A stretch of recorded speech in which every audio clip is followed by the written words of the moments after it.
Bismillahirrahmanirrahim. Alhamdulillah wassalatu wassalamu ala nabiyyina Muhammadin sallallahu alaihi wa ala alihi wa ashabihi ajma'in. Amma ba'd. Ahibati fillah, rahimani wa rahimakumullah jami'an. Jamaah salat maghrib yang saya cintai karena Allah Subhanahu wa taala. Sungguh malam yang indah, kita bisa berkumpul duduk karena Allah Subhanahu wa taala, juga saling berziarah karena Allah Subhanahu wa taala, saling mencinta karena Allah Subhanahu wa taala, dan tolong menolong karena Allah Subhanahu wa taala.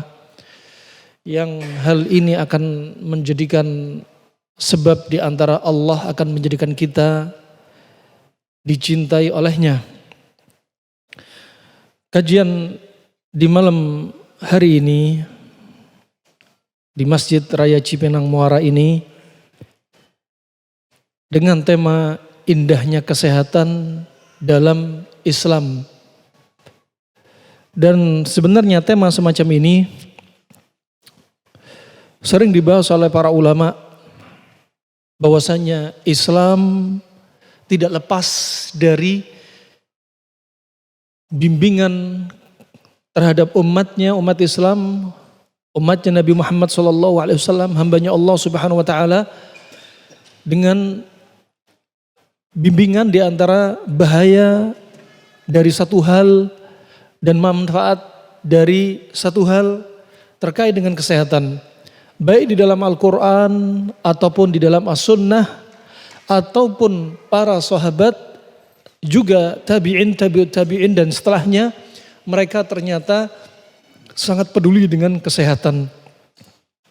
Imam Bukhari sendiri meriwayatkan hadis tentang kesehatan, meriwayatkan hadis tentang ilmu pengobatan, meriwayatkan hadis yang datang dari Nabi atau yang dilakukan atau diucapkan Nabi terkait dengan faedah kesehatan, sekitar 120 hadis.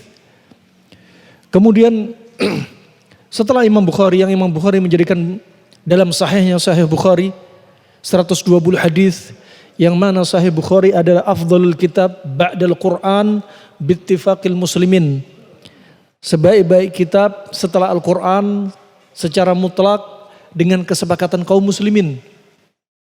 Juga yang setelahnya dan setelahnya, seperti Imam Ar-Razi yang dia juga menulis kitab tentang Tibbun Nabawi, dan seterusnya, menunjukkan apa? Bahwasanya ahlul Islam membahas kesehatan, diambil konsep tersebut dari Al-Quran, dari As-Sunnah, dan juga dari sebagian sahabat radhiyallahu anhum ajma'in. Ibadallah, agama ini agama yang kamil, agama yang sempurna.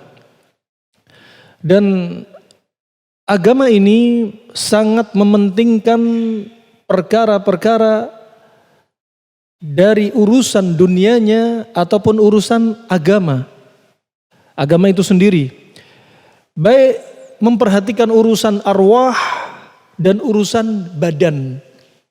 Arwah wal abdan diperhatikan dalam Islam. Ya, ada ruh, ya, ada juga perkara badan.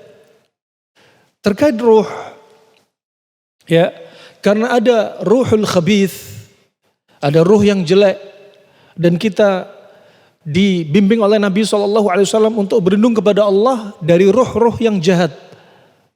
Makanya ketika masuk tempat yang gelap, masuk tempat yang seram, ketika kita mentahnik, ketika kita mentahsin anak kita yang belum bisa membentengi diri sendiri, ya, dibimbing oleh Nabi SAW ketika kita masuk tempat yang seram atau masuk satu daerah, agar kita tidak dicelakakan oleh kaum jin ataupun para penjahat dari manusia ataupun hewan-hewan, maka kita baca doa, a'udzu bikalimatillahi tammati min syarri ma khalaq, 3 kali. Barang siapa masuk tempat tersebut, kemudian dia keluar dari tempat tersebut, dijaga oleh Allah dari masuknya sampai keluarnya. Ini penjagaan arwah, arwah juga dijaga. Makanya Nabi SAW membimbing segala hal, segala urusan dibimbing oleh Nabi SAW baik dari masalah badan ataupun ruh.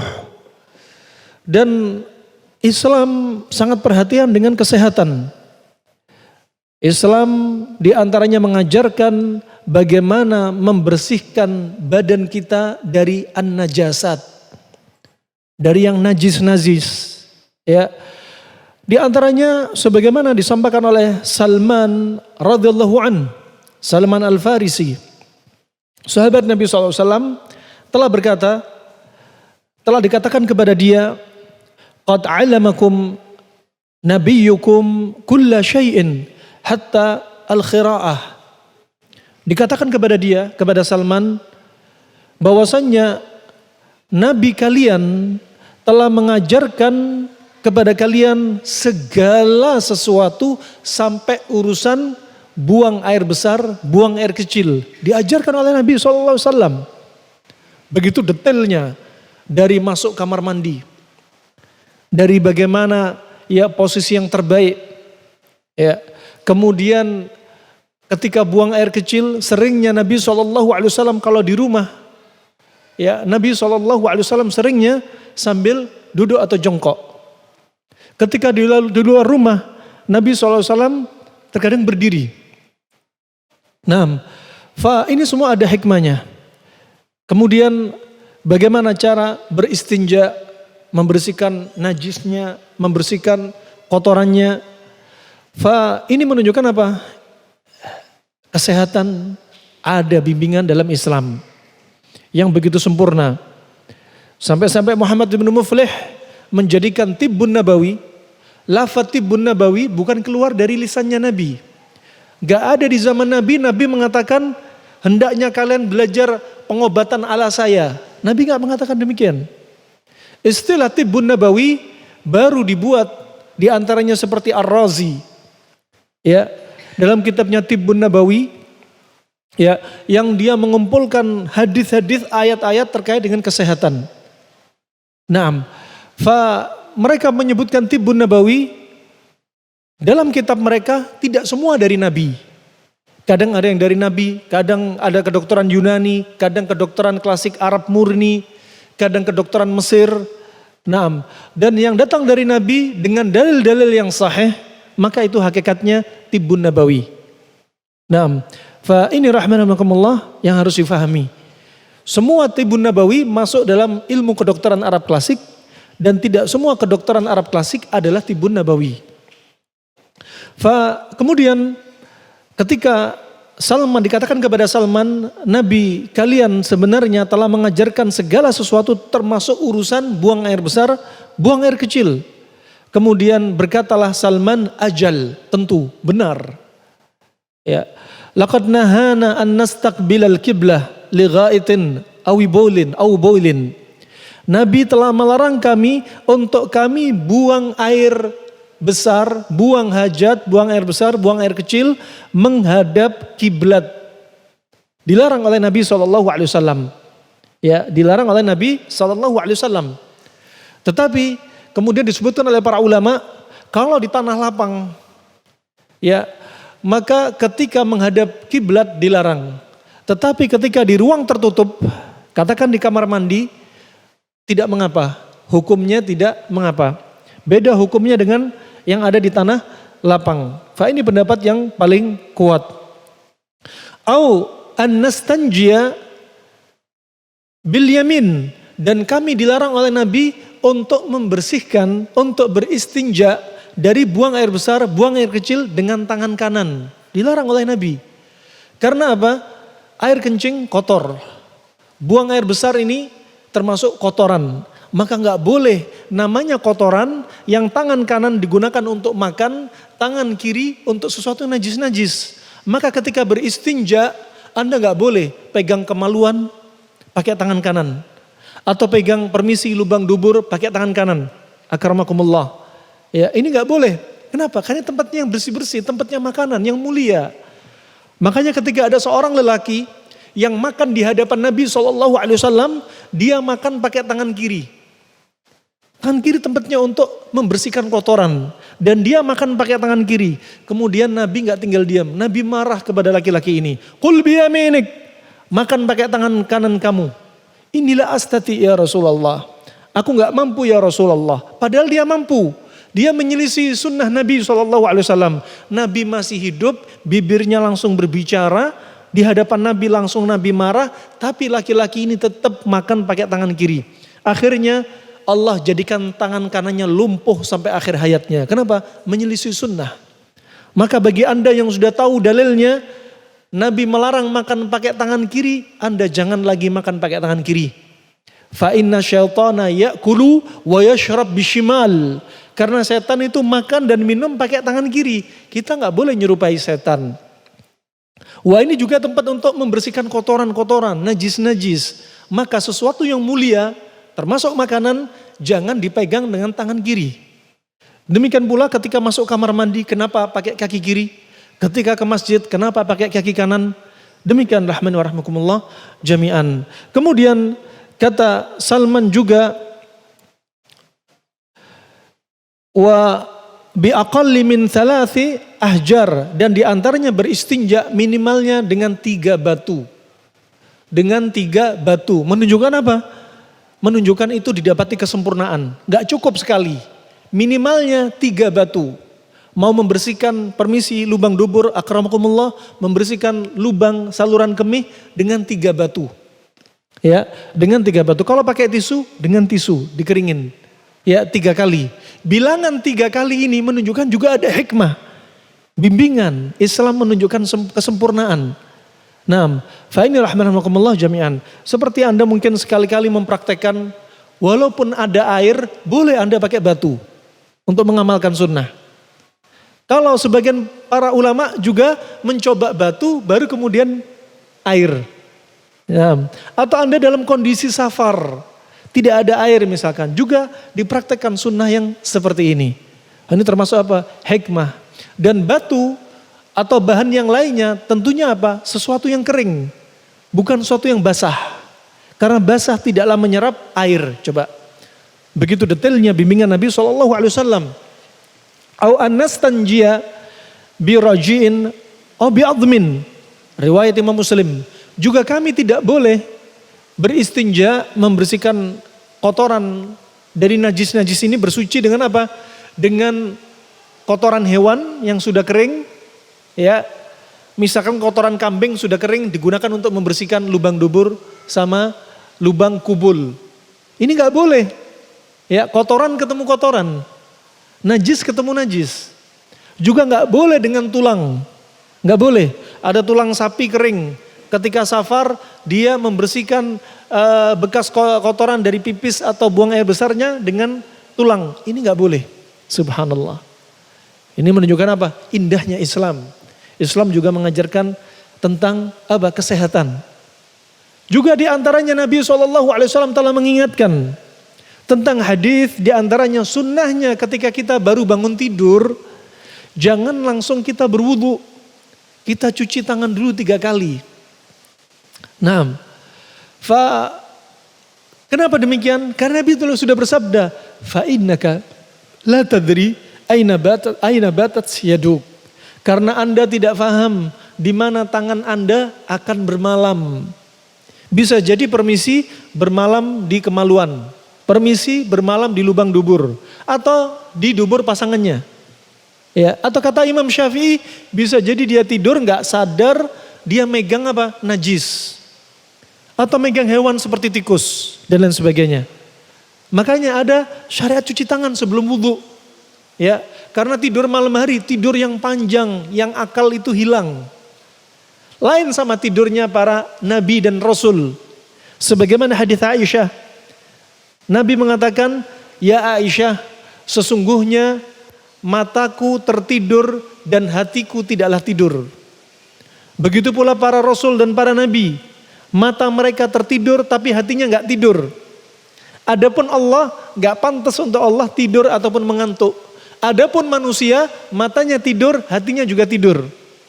Itu haknya manusia. Kalau ada manusia ingin menyamai Allah, dia nggak pingin tidur, akan hilang akal dia. Karena itu kecacatan. Wah, subhanallah, ketika tidur malam, tidur yang panjang, akal hilang, maka kita nggak tahu tangan kita di mana. Saat itu disebutkan dalam kisah dengan sanad yang sahih. Seorang ulama menasihatkan, menyampaikan hadis kepada seorang lelaki yang dia tidak suka dengan sunnahnya Nabi SAW. Disampaikan hadis ya tentang hadis Abu Hurairah ini, riwayat Imam Muslim, untuk mencuci tangan dulu sebelum berwudu. Kemudian dia mengatakan atau menukilkan hadis Nabi, karena kamu tidak tahu di mana tangan kamu bermalam. Kemudian apa kata laki-laki ini? Ana adri, aina batat yadi. Aku tahu di mana tanganku tidur bermalam. Tanganku tidur bermalam ya di kasurku, ya di ranjangku. Coba, ucapan ini seperti ucapan yang ringan. Seperti tidak ada unsur penghinaan. Padahal menghina sunnahnya Nabi, menolak sunnahnya Nabi. Ya, kemudian apa yang terjadi? Esok harinya Allah jadikan ujung jari dia sampai sikunya masuk ke lubang duburnya. Nasallahu afiyah. Allah siksa dia di dunia gara-gara satu ucapan. Gara-gara satu ucapan benci dengan hadis Nabi, benci dengan sunnah Nabi. Makanya Nabi bersabda, "Rubba rajulin yatakallam bil kalimah min sakhatillah la yulki fihi balan yahwi bihi ila jahannam." Bisa jadi ada seorang lelaki mengucapkan satu ucapan yang ucapan ini adalah ucapan yang membuat Allah murka. Dia ngomong asal nyeplos, gak pakai otak, gak dipikir, tapi Allah marah, Allah akan geret dia ke jahanam. Hati-hati kalau menghina saudara Anda, ya itu yang jenggotan itu biasanya teroris. Itu yang jenggotan kayak kambing. Itu kalau orang jenggotan otaknya turun ke jenggot, jadi bodoh-bodoh orang jenggotan. Nasallahu ya. Itu orang yang pakai hijab, pakai burqa, biasanya itu rambutnya botak, banyak ketumbe. Itu yang celananya nyingkrang, kayak orang kebanjiran, kayak kurang kain. Nah, nasallahu ya. Hati-hati, ini sunnah Nabi. Subhanallah, orang yang ngomong seperti ini nggak tahu siapa Nabi sebenarnya. Nabi SAW jenggotnya paling lebat, paling tebal. Dalam riwayat Imam Muslim, riwayat Tirmidzi, dalam Syama'il Muhammadiyah, wa kana lihyatun Nabi tamla'u sadrah, adalah jenggotnya Nabi memenuhi dada. Gak ada dalam riwayat Nabi sekalipun mencukur jenggotnya, gak pernah. Adapun Abdullah ibn Umar, dia berijtihad boleh memotong jenggot, dipegang dengan satu kepal tangan dia, kemudian dipotong. Dan ini bukan dari Nabi, tapi dari Abdullah ibn Umar. Bukan dari petunjuk dari Nabi SAW. Adapun kaum muslimin zaman sekarang, naasnya dipegang jenggotnya satu kepal, dipotong di atasnya. Ya. Nas'alullah al-afiyah. Rahimakumullah, ini sebenarnya adalah ghazwul fikr, perang urat saraf, propaganda dari orang-orang munafik dan musuh-musuh Allah Subhanahu wa taala, disebarkan di media maya. Ciri-ciri teroris adalah jenggotan. Padahal teroris cuma berapa gelintir. Aparat sudah tahu, pihak intel sudah paham. Teroris rumahnya di sana, namanya siapa sudah tahu. Tapi yang berapa gelintir teroris yang kebetulan penampilannya sama, mau dicomotkan ke mereka apa? Para pecinta sunnah, ahbabul Mustafa yang sebenarnya. Subhanallah. Ya, sebenarnya musuh-musuh Allah ingin mengadu domba kaum muslimin. Sebenarnya mereka ingin menanamkan di dalam mindset mereka ciri-ciri teroris jenggotan. Dan kalian tahu siapa jenggotnya yang paling tebal? Jenggot yang paling tebal adalah nabi kalian. Jadi nabi kalian adalah tokoh teroris sebenarnya. Itu yang ingin mereka masukkan, dicuci otak kaum muslimin. Rahman wa rahmakumullah jami'an. Ya, hati-hati. Ya, kalau sekiranya ada seseorang yang gak bisa menjalankan sunnah seperti saudaranya yang sudah berani mengamalkan sunnah, sampai dikatakan Nabi SAW, ya orang yang memegang sunnah Nabi apa? Kal-qabid alal jamr, seperti memegang bara api. Orang yang menjalankan sunnah Nabi, dituduh ini, dituduh itu, seperti bara api. Ya, banyak apa? Panah-panah akan mengarah kepada dia. Nah, makanya menjalankan sunnah itu berat. Ya, fitnahnya banyak sekali. Nah, apalagi di zaman tatkala apa? Tatkala umat Islam jauh dari ilmu. Ya, seseorang mengamalkan sunnah dipikir ajaran baru, padahal nih ajarannya Nabi Sallallahu Alaihi Wasallam. Makanya Nabi bersabda, "Bada al-Islam ghariba, wa sayaudu ghariba kama bada." Islam itu muncul dalam keadaan asing dan nanti Islam akan kembali asing sebagaimana munculnya asing. Ya, ini rahman wa rahmakumullah jami'an. Fa akhirnya subhanallah orang yang menghina sunnah Nabi, ya. Tadi akhirnya tangannya, ujung jarinya dimasukkan ke lubang duburnya sampai sikunya, sampai akhir hayatnya. Karena menghina sunnah Nabi Sallallahu Alaihi Wasallam. Juga di antara bimbingan Nabi, apa? Bersiwak. Coba ada juga kesehatan. Untuk kesehatan mulut, kesehatan gusi, kesehatan lambung, ya, kesehatan usus, juga untuk otak, untuk kepala, untuk mata. Coba ajib. Hanya dengan siwak. Makanya Nabi bersabda, laula an asyqa ala ummati la amartuhum bisiwaq. Ya, seandainya aku tidak memberatkan umatku, mereka tidak merasa keberatan, niscaya aku akan wajibkan siwak. Ya, bersiwak. Dan siwak yang paling bagus ketika pertama kali gigitan pertama yang rasanya ada pahitnya, itu yang paling bagus. Dan siwak nggak bisa disamakan dengan pasta gigi apapun. Kenapa? Ini termasuk tibbun nabawi. Ya, subhanallah, siwak nggak bisa disamakan dengan pasta gigi apapun walaupun mereknya sama. Nah, ini rahmatullah jami'an. Ya, fa subhanallah dengan siwak disebutkan oleh tabibul Arab, oleh tabib-tabib ahlul Islam, mereka menyebutkan siwak untuk membersihkan gigi. Siwak membersihkan karang gigi. Siwak membunuh bakteri. Siwak untuk membuat aroma wangi di mulut. Siwak untuk menguatkan gusi. Siwak juga untuk membersihkan lambung yang banyak dahaknya. Ya, dengan demikian orang yang sering bersiwak kepalanya lebih ringan dan enteng. Orang yang sering bersiwak matanya jadi jernih karena dahak di lambung ternyata mengaburkan pandangan mata. Syuf, ajib. Nah, wah ini betapa banyak keutamaannya. Nabi SAW sebelum masuk rumah bersiwak, mencium istrinya. Ya, Nabi SAW sebelum berangkat ke masjid mencium istrinya. Ini sunnah yang dilupakan. Cium istri Anda sebelum Anda berangkat ke masjid. Ya, biar rasa cinta terus apa? Terpupuk. Kemudian sebelum wudhu, sebelum sholat bersiwak. Ini kebiasaan Nabi SAW. Bau ikan asin baru makan sambal terasi nyium istrinya. Nah, mau sholat masih bau ikan asin sama sambal terasi. Berangkat sholat, ajib. Naasnya habis ngerokok langsung sholat. Nasallallahu afiyah. Orang yang makan bawang saja ketika Nabi sholat, ini mukjizat dari Allah kepada Nabi Muhammad. Ketika sholat, Nabi bisa melihat apa yang di belakang Nabi. Nabi sebagai imam, Nabi bisa tahu semua jamaah yang di belakang sebagaimana mata depan melihat yang di depan Nabi SAW. Seusai salam, Nabi tanya, siapa yang makan bawang putih? Ana ya Rasulullah, saya Rasulullah. Kenapa kamu makan bawang putih? Innal malaikata ta'adda kama yata'adda ibnu Adam. Sesungguhnya malaikat merasa terganggu sebagaimana anak Adam terganggu. Ini bawang putih. Kata sahabat berdalih apa? Ya Rasulullah, ana marid. Saya sedang sakit ya Rasulullah. Sakit apa? Semacam asma.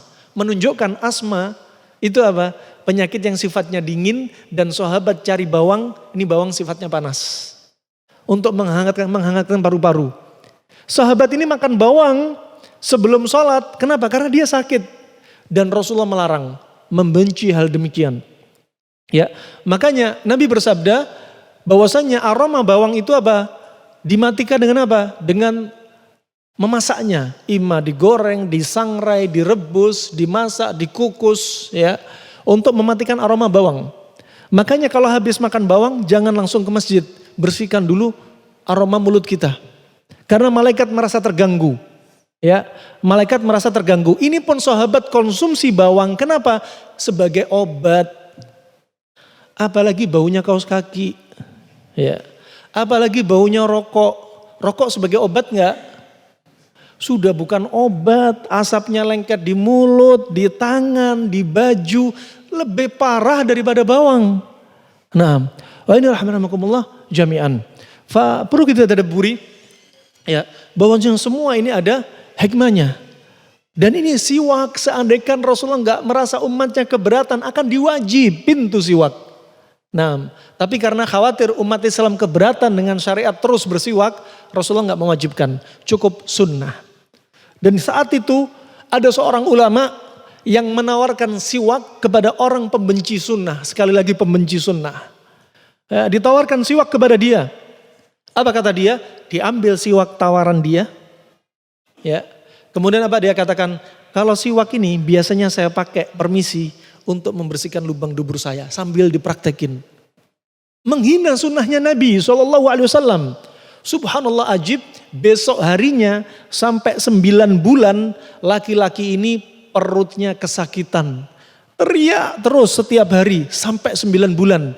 Ketika sudah 9 bulan, tiba-tiba permisi akramakumullah keluar dari lubang duburnya seekor hewan sebesar kelinci, kepalanya seperti ikan, punya 4 taring atas bawah dan punya cakar. Subhanallah. Kata laki-laki ini, ya hewan ini keluar dari lubang duburnya dan menjerit 3 kali. Kemudian putrinya membunuh hewan ini sampai mati. Dan laki-laki ini berkata, demi Allah hewan inilah yang mencabik-cabik usus saya. 2 hari kemudian wafatlah laki-laki ini. Subhanallah. Coba sunnah Nabi diajarin siwak. Apa sih salahnya siwak? Kenapa harus dihina? Ya, coba Islam mengajarkan betapa indahnya Islam. Nah, betapa indahnya Islam. Coba seandainya umat ini gak diajari tentang kesehatan, mungkin di antara kita ke masjid semua pada bau.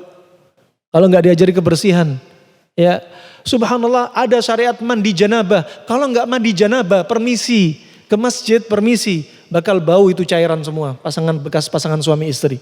Subhanallah. Wa ini rahmanakumullah jami'an. Semua dibimbing oleh Nabi SAW. Kalau kita tadabburi dari hukum-hukum Islam, maka kita akan banyak terkagum-kagum, bahkan sepuncak kita terkagum-kagum dengan syariat Islam. Ya, contoh, sebagaimana dikatakan Nabi SAW, Nabi bersabda, "Ma mala'a adamiyyun wi'an syarran min batn." Enggak ada yang lebih buruk dari wadah ini, dari anak Adam ini yang lebih buruk daripada perutnya. Gak ada wadah yang lebih buruk. Menunjukkan apa? Perut kita itu paling buruk. Isinya, tergantung kita mau ngisi perut kita jadikan tong sampah atau tong obat. Kemudian Nabi bersabda, ya, bihasbi bini Adam ukulatin hatta yuqimna sulbah. Ya, anak Adam tergantung dari anak Adam ini. Makan itu sebenarnya porsinya, porsi kebutuhan makan primer itu apa? Hatta yuqimna sulbah, sampai tulang punggung tegak. Sudah selesai. Apa? Ukulatin, hanya beberapa suap. Makan itu hanya beberapa suap sampai tulang punggung tegak. Selesai. Kita masalahnya apa? Kebanyakan suap sampai tegaknya kebangetan sampai perutnya mancung ke depan. Ini rahmatullah jami'an. Kalau nggak mampu, kalau masih syahwatnya masih menggelegar, syahwat makan masih numpuk, pengen nambah lagi, dikasih rukhsah sama Nabi. Wah, ini menjadi kebutuhan makan sekunder. Ya, jadi kebutuhan makan primer bukan 4 sehat 5 ajib. Ya, tapi apa? Cukup berapa suap, tulang punggung tegak. Udah, itu kebutuhan primer kita. Enggak harus 4 sehat 5 ajib, enggak. Ada pun kebutuhan makan sekunder, apa disebutkan Nabi, wa in kana, ini tadabbur dari Ibnu Qayyim, fa in kana la mahala, kalau enggak memungkinkan dia pengen tetap nambah, oke, dikasih rukhsah, fa thuluthun li ta'ami, 1/3 perut lambung itu untuk makanan, 1/3 untuk minuman, 1/3 untuk nafas. Ini kebutuhan makan sekunder kata Ibnu Qayyim rahimahullah. Adapun kebutuhan makan tersier, ngemil dan ngemol. Ya. Ini rahmatullah jami'an. Kata Imam At-Tabari dalam tafsirnya, seandainya Hippocrates, bapak kedokteran Yunani ini masih hidup ratusan tahun sebelum Nabi, itu dibangkitkan kembali dan hidup menyaksikan hadis ini dari pembagian ini, niscaya dia akan terkagum-kagum dengan apa yang dibawa Nabi SAW. Bapak kedokteran Yunani ini akan terkagum-kagum. Bisa jadi akan masuk Islam. Ya, melihat dahsyatnya apa yang disampaikan Nabi. Kenapa? Karena apa yang disampaikan Nabi bukan main-main. Wa may yantiqu 'anil hawa in huwa illa wahyu yuha. Apa yang disampaikan Nabi itu bukan hawa nafsu, tapi wahyu yang diwahyukan dari Allah Subhanahu wa taala terkait makanan sekalipun. Coba, terkait makanan. Nabi juga bersabda, ini hadis yang dilupakan oleh banyak kaum muslimin, disahihkan oleh Syalbani rahimallahu taala. Syiraru ummatil ladzina ghadaw bin na'imil ladzina ya'kuluna alwanat ta'am. Umatku yang buruk adalah umatku yang terlalu banyak memvariasi makanannya dia. Makanannya terlalu banyak. Di meja makan ada daging ayam. Ya, ada telur asin, telur matang biasa. Ada juga Masya Allah ikan, ada ikan segar, ada ikan asin. Ada sapi, ada dendeng sapi, ya, ada kambing, ada bebek, ya, semuanya di meja hidangan itu warna-warni terlalu banyak. Ini warna-warni terlalu banyak. Kalau kita pengen mencocoki hadis ini, wallah demi Allah, kita makan pola makannya apa? Efektif, efisien, ekonomis, higienis, sehat lagi. Coba ajib. Cukup 2 warna. Kata Imam Bukhari dalam sahihnya, bab al-jama' baina launaini fil akli bimarrah. Bab mengkombinasi 2 sifat makanan, 2 warna makanan sekaligus. Udah selesai. Misalkan makan kurma sama semangka yang sering dilakukan Nabi. Kurma dengan timun, contoh. Kalau misalkan kita makan kambing dengan pendinginnya timun, sayur salad, labu kuning, labu siam. Ini contoh. Cukup 2 warna. Gak perlu habis makan kambing, ronde kedua sapi. Ronde ketiga telur asin. Ronde keempat ikan. Gak ada kosong-kosongnya itu perut. Ya. Akhirnya apa? Coba syiraru ummati. Mereka adalah umatku yang buruk. Syuf, ajib. Allah juga berfirman. Ya. Kata Allah Subhanahu wa taala, walladzina kafaru yatamatta'una wa ya'kuluna kama ta'kulul an'am. Adapun mereka orang-orang yang tidak beriman kepada Allah, kalau mereka makan, merasakan nikmat makanan yang mereka makan seperti binatang ternak. Maka umat Islam enggak boleh makan kayak binatang ternak. Jangan seperti mereka. Lihat sapi kalau makan, ya, dia kalau makan lihat savana padang rumput hijau nggak peduli, makan terus, mulutnya terus gerak, giginya gerak, lidahnya gerak, walaupun perutnya sudah besar. Ya, ini perlu kita tadabburi. Makanya makannya umat Islam diajarkan oleh Allah dalam surat Abasa ayat 24. Wa kulu washrabu wa la tusrifu. Makan dan minumlah Anda, jangan berlebihan. Makan nggak boleh terlalu banyak, minum juga nggak boleh terlalu banyak. Kalau ada orang bilang banyak minum itu sehat, tunggu dulu. Islam nggak ngajarkan kayak demikian. Banyak minum untuk siapa? Untuk orang yang butuh, orang yang dehidrasi, orang kerja di bawah terik matahari. Ya, silakan banyak minum. Tapi kalau dia hidup di bawah AC, misalkan ibu rumah tangga, hidup di bawah AC sebagai IRT, punya ART, ya, nggak ngepel, nggak nyuci, nggak olahraga, hanya makan, hanya minum, nonton TV, nunggu suaminya datang. Itu ajib. Akhirnya apa? Dia banyak minum. Kemudian apa? Ibu-ibu ini sifatnya apa? Seperti air, dingin. Akhirnya apa? Istri Anda jadi pemalas. Istri Anda nggak bisa melayani Anda di atas ranjang, frigid. Ternyata apa sebabnya? Dingin karena makanan, nggak ada aktivitas. Siapa yang menyebutkan ini? Imam Zurnuji, ulama tahun 600 Hijriah, menyebutkan kalau kebanyakan minum maka tubuh dia seperti air dan dia akan menjadi pemalas. Kata Abul Husain al-Baghdadi, dia akan menjadi orang yang lemah syahwat.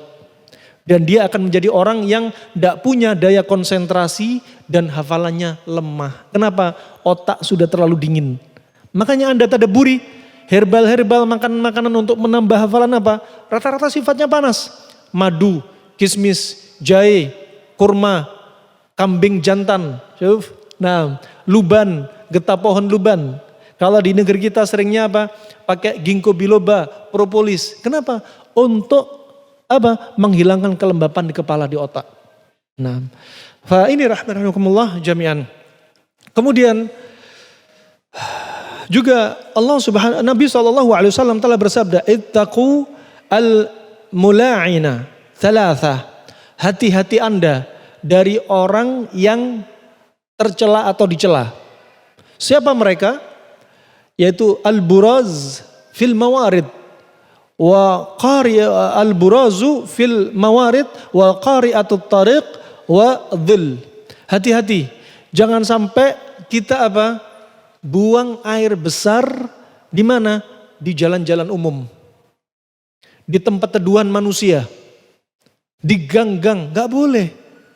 Coba kaum muslimin zaman sekarang yang gak punya ilmu, coba habis jalan kaki kebelet buang air kecil, langsung mojok di pojok rumahnya orang atau di dekat warung-warung.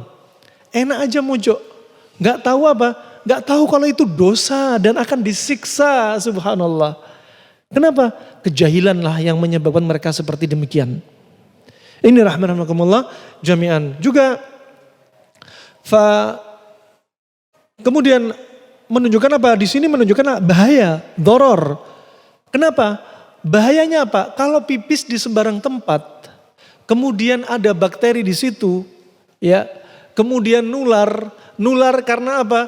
Karena aromanya, ya, atau nular juga karena apa? Sentuhan dan lain sebagainya, ya. Insya Allah kita lanjutkan setelah adzan, insya Allah. Barakallahu fikum. Kita lanjutkan sedikit sebelum tanya jawab. Ya, juga sebagaimana Nabi SAW telah menyebutkan ketika melewati kuburan dari dua manusia ini, ya. Kemudian Nabi bersabda, annahuma la yu'adziban wa ma yu'adzibani fi kabir, amma ahaduhuma fakana la yastatir minal baul wa amal akhar fakana yamshi bin namimah. Ada dua orang yang disiksa di kuburan. Ya. Satunya disiksa karena apa? Dia tidak menjauhkan diri dia dari percikan air kencing. Hati-hati kalau pipis. Pipis sambil berdiri, hati-hati. Jangan sampai bermudah-mudahan pipis gak memperhatikan percikan air kencing itu ke pakaian dia. Hati-hati. Makanya di antara Nabi juga melarang kalau pipis jangan menghadap angin. Kalau pipis menghadap angin kebayang. Ya. Nah, sudah ketawa dulu, belum suruh bayangin udah ketawa. Udah ada angin kencang udah ke sini balik. Nah, gak boleh. Juga demikian kalau pipis juga hati-hati. Kalaupun berdiri pakaian diangkat. Nah, pakaian diangkat. Makanya pipis yang paling baik, buang air kecil yang paling baik adalah jongkok. Dan itu betul-betul posisi yang penuh dengan hikmah. Ketika jongkok kandung kemih ditekan. Ya, oleh organ-organ yang di atasnya. Dan sehingga lebih bersih. Dan saraf menjadi kuat. Lain halnya seperti pipis zaman sekarang duduk di kursi. Ya, atau istilahnya? Klosetnya istilahnya. Duduklah. Nah, anak kalau cari kamar mandi, tak cari yang jongkok. Selama ada jongkok, saya nggak mau duduk. Ya, kalaupun duduk, kalau pipis milih di bawah, nggak mau duduk di atas. Kenapa? Nyaman. Lebih Lebih cocok dengan organ kita. Nah, dan sedangkan duduk seperti biasa di WC duduk, itu tidak sebersih ketika kita jongkok. Ketika jongkok. Nah, adapun kalau orang sudah perutnya besar mau duduk susah dah. Harus di atas kursi dah. Nah, ini rahmatullah jami'an. Kemudian juga yang kedua yang disiksa di alam kubur siapa? Orang yang berjalan sering dia melakukan namimah, mengadu domba. Oh itu si fulan demikian, si fulan demikian. Allah sudah berfirman, Nabi SAW bersabda, la yadkhulul jannah an-namam. Ya, tidak akan masuk surga orang yang suka mengadu domba. Hati-hati lisan kita, jangan dia ngadu domba teman-teman kita. Kalau kita dapat teman yang suka mengadu domba, jangan jalan sama dia. Ada saatnya kita akan diadu domba. Ya, Allah berfirman, hammazim masya'im binamim. Juga disebutkan dalam Al-Quran. Dan ini disiksa di alam kubur. Juga rahimakumullah jami'an. Nabi SAW menganjurkan di antara khams minal fitrah. Kita dianjurin potong kuku kita. Potong kuku. Batas maksimal jangan lebih dari 40 hari. Ada orang salah paham, sunnahnya potong kuku, potong rambut, cukur rambut, potong rambut kemaluan, cabut ketiak, itu sunnahnya 40 hari sekali. Ini salah paham. 40 hari itu batas maksimal. Ya. Jadi apa? Di antaranya apa? Nabi menyebutkan apa? Di antaranya apa? Qassus syarib. Yang paling baik kumis itu digunting. Ya. Qas, namanya qas, digunting. Kemudian apa? Nabat al-ibid.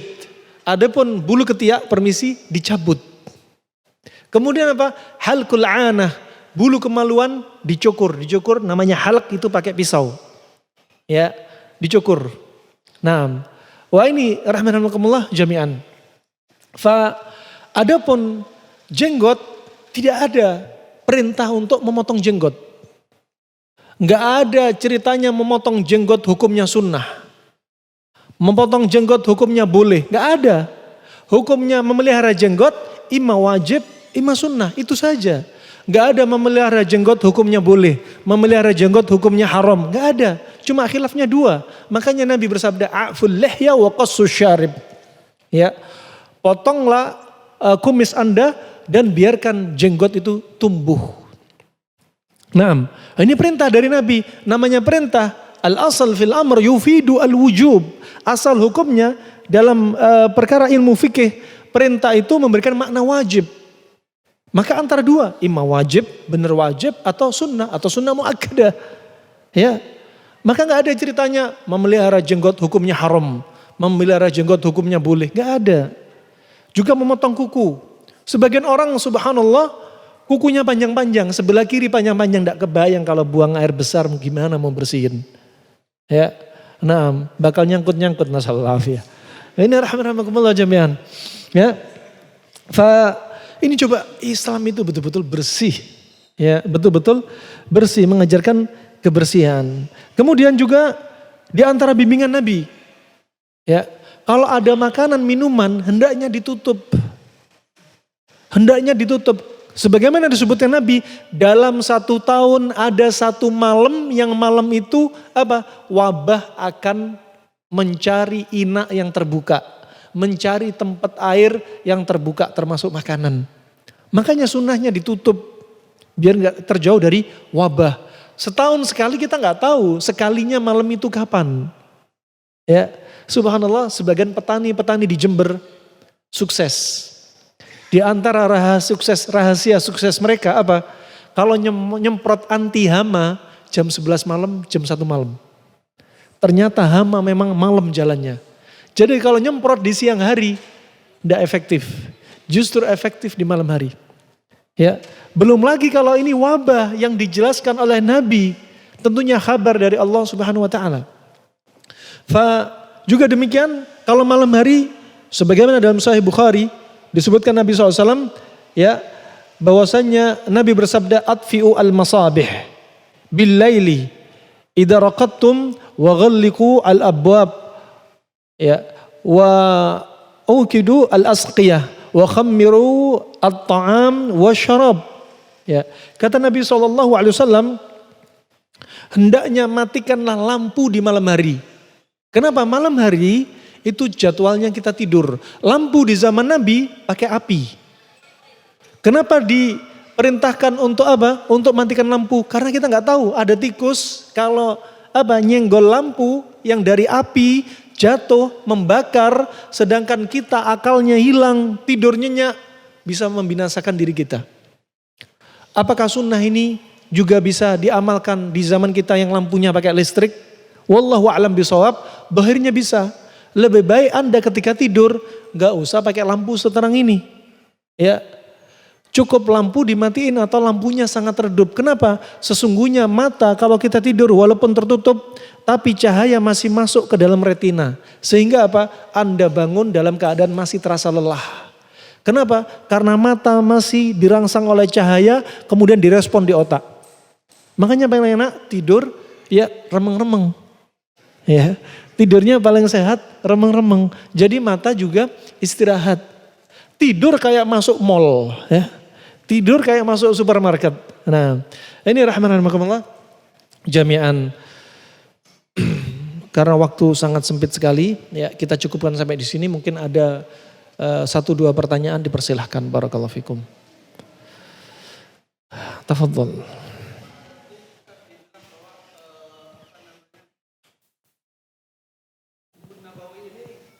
Sumbernya bisa dari kedokteran Mesir, bisa ke Yunani. Itu gimana Ustaz penjelasannya? Kita sudah sampaikan semua Tibun Nabawi masuk kedokteran Arab klasik.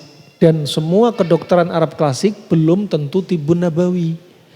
Namanya Tibun Nabawi diambil dari 2 suku kata At-Tib dan An-Nabawi. At-Tib itu ilmu pengobatan, Nabawi yang disandarkan kepada Nabi. Namanya disandarkan kepada Nabi butuh dalil yang sahih. Ya, maka kalau ada kedokteran yang nggak sabit, ilmu kedokteran nggak sabit dari Nabi, maka nggak bisa kita sebut Tibun Nabawi.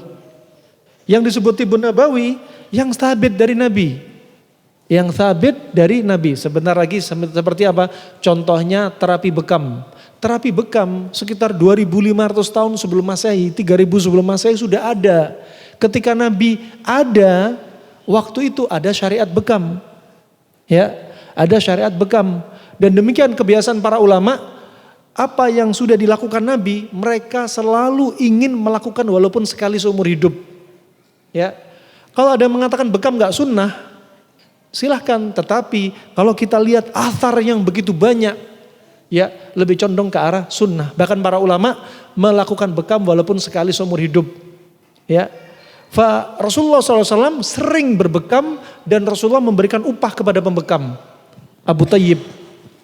Ya, dan dia seorang budak dan Nabi memberikan upah. Ya, memberikan upah yang waktu itu tarifnya sekitar 3 sok makanan, kemudian minta ditawar dan diturunkan. Adapun Imam Ahmad juga demikian, pernah dibekam karena ingin memuliakan sunnahnya bekam. Imam Ahmad sampai membayar upah kalau dirupiahkan sekitar 1 juta rupiah. Dalam keadaan Imam Ahmad, bukanlah orang yang kaya raya. Nah, kenapa? Ingin memuliakan hal ini. Adapun fasdu yang akan melakukan habis isya ini, yang sabit, yang benar bukanlah dari Nabi SAW. Dia termasuk murni kedokteran Arab klasik yang ada sejak zaman Fir'aun. Kalau Nabi gak melakukan, berarti jangan katakan fasdu itu sunnah. Tapi perlu dikoreksi, bukan berarti yang bukan sunnah kemudian antum diharamkan fasdu. Ini gagal paham, ya. Karena fasdu ilmu pengobatan. Nabi bersabda, antum a'lam bi umuri dunyakum. Anda faham tentang urusan dunia Anda. Silahkan pengobatan kayak apapun selama nggak ada unsur kesyirikan, silahkan. Ya, fasdu nggak sabit dari Nabi, tapi apa? Manfaatnya sangat banyak. Nah, adapun kitab-kitab para ulama disebutkan Tibun Nabawi. Banyak kitab menjulukin Tibun Nabawi, kitabnya Tibun Nabawi. Tapi di dalamnya perlu Anda fahami, nggak semuanya di dalam itu sabit dari Nabi. Seperti disebutkan penyebab kanker, obatnya kanker. Ini ulama tahun 200 Hijriah sudah bahas. Ya, jangan katakan Tibun Nabawi, Nabi nggak bilang obatnya kanker seperti ini, nggak bilang. Ya, maka yang sabit dari Nabi cuma sedikit. Tetapi para ulama kemudian menjabarkan dan dijadikan konsep ilmu pengobatan. Wallahu a'lam bishawab. Insya Allah cukup karena jamaah sudah banyak nunggu ya. Alafu minkum, karena cuma 1 pertanyaan saja. Harap dimaklumi jika ada salah dan kekurangan, jika ada benarnya dari Allah semata. Semoga Allah sembuhkan orang sakit di antara kita. Semoga Allah istiqomahkan kita di atas ketaatannya.